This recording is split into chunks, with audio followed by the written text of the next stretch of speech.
Letters from Spain. Letter 3. Halloween and History. Hello. It's been quite an eventful past week. Most obviously, and perhaps least importantly, Halloween is coming up. Though the origins of Halloween are properly European, hailing from the Celtic Samhain, or Summer's End, and related to the Catholic All Saints' Day, the holiday is nowadays quite justly considered to be an American invention. Geniuses of marketing that we Americans are, we have turned Halloween into a commercial extravaganza. And when money is to be made, people quickly line up. Thus, the so-called Chinese shops here in Spain fill up with Halloween paraphernalia, costumes, masks, plastic weapons, and grisly makeup. And these shops, by the way, are somewhat similar to American dollar stores and are most often owned by Chinese immigrants, thus the name Chinese shop. Pumpkins and witches can be spotted in the windows of bakeries and cafes, and the supermarket is selling giant tubs of gummies in the shapes of spiders and skeletons. In a way, Halloween is more sensible here in Spain than in the United States, since the following day, November 1st, All Saints' Day, is always a school holiday. Most of the holidays in Spain are still Catholic. But for most Spaniards, Halloween is pretty unremarkable. College students, for the most part, don't go to costume parties. Adults don't snuggle up and watch scary movies. And not many people buy candy for trick-or-treaters. Indeed, Halloween's main importance is arguably in Spanish primary schools, where the holiday is embraced as a way of teaching American culture, not to mention giving teachers and students a fun event. I dutifully went myself to the shop this past weekend and bought a costume for school. I won't tell you what I'll be, as I prepared myself for the rush of Halloween activities that this school week will bring.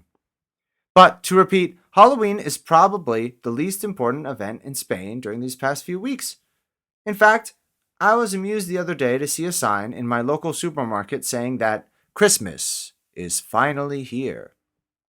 In America, we have Halloween, Thanksgiving, and Black Friday to slow down the approach of Christmas season. But in Spain, Christmas is already in the air, now in late October. Much to my delight, the supermarket is already selling the typical Spanish Christmas sweets. I love turrón with chocolate. The most important event from this last week has to do with Spain's past.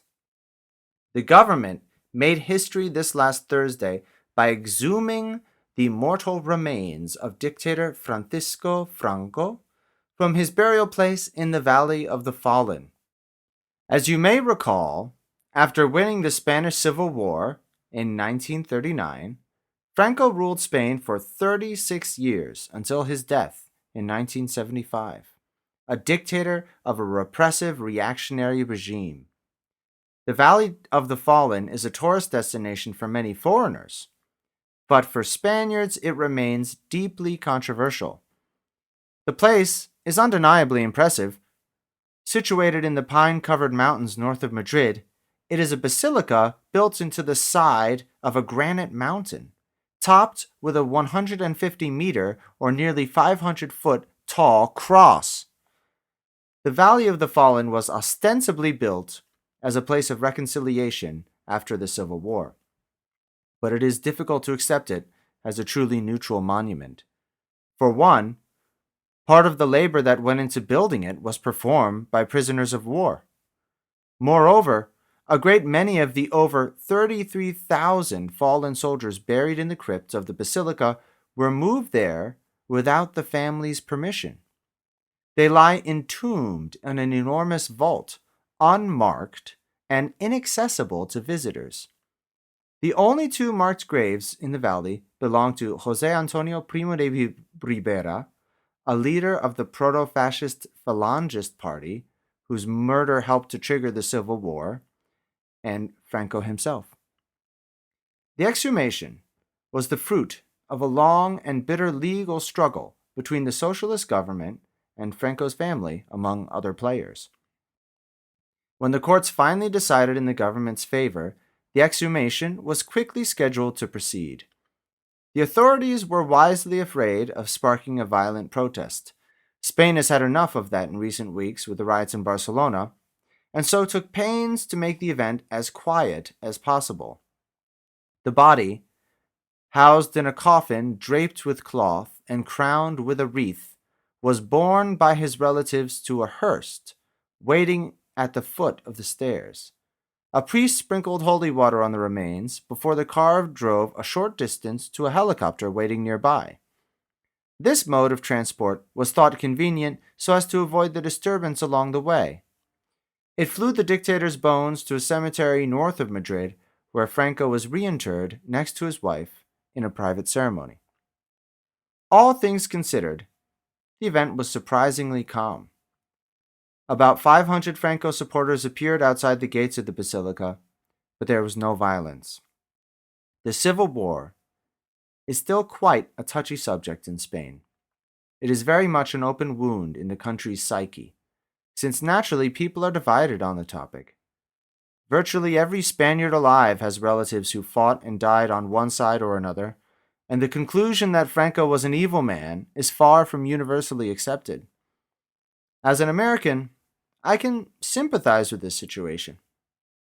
Our own civil war, almost 100 years older than Spain's civil war, is still the cause of political tension in our country, and the removal of Franco's body from the basilica is very much akin to our own removal of Confederate flags and statues of Southern generals from our public spaces. Now, it is easy to be jaded about this.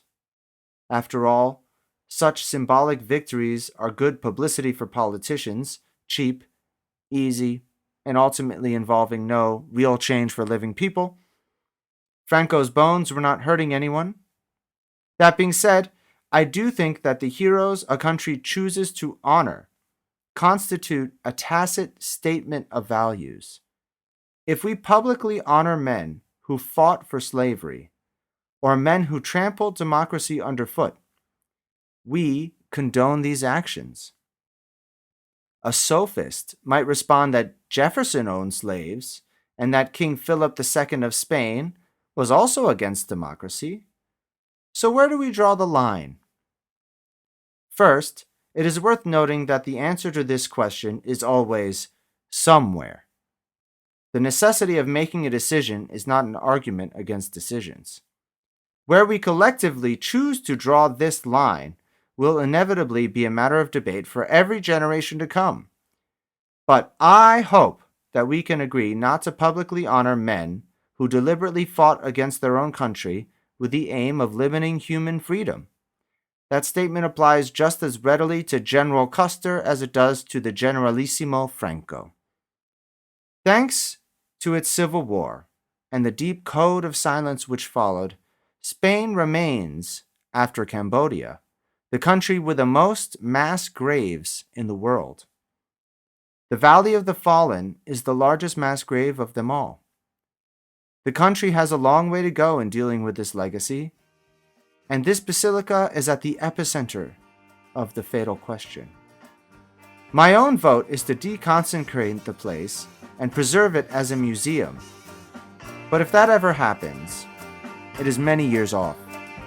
For now, the exhumation of Franco is a historical step in the right direction, painful as it might have been. Thank you.